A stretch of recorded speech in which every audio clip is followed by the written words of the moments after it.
On behalf of the EFDD Group, Deputy Nathan Gill, 1 minute, take a floor, please. Thank you. Education is vital for every child's future. That is a fact. But the quality of education a child receives is also vital.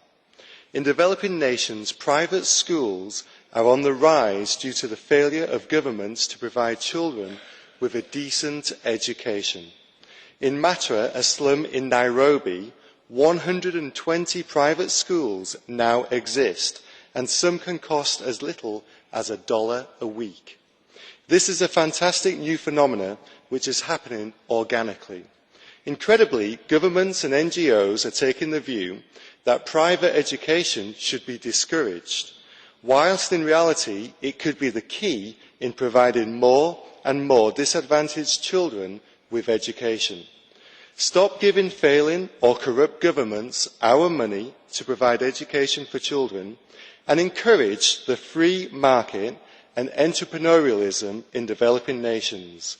Proper education will end the cycle of poverty. Thank you.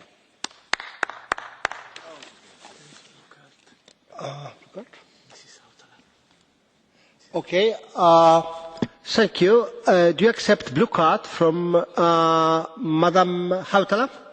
Yes. Madam Hautala, take a floor, please. Deny that we do also need private resources for education, and Mr. Gill has given some good examples. But, Mr. Gill, don't you always also believe that we need to make sure that the developing countries raise the necessary revenue from taxation and other sources so that they can also provide public education? And don't you think that international organisations that are supporting governments, like Global Partnership for Education, are doing a fantastic job by trying to make sure that education of good quality is available for all children? Thank you.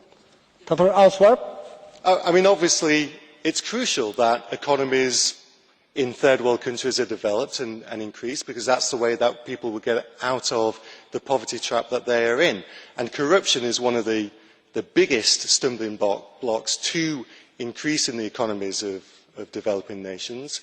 And it basically takes the wealth from the people and puts it in the hands of corrupt officials and corrupt police officers, etc. So there are many ways in which we can improve the lot of people in the third world. Education is one of those areas, though, that we do need to ensure that organically nations can develop their own education system, just like your nation and my nation did.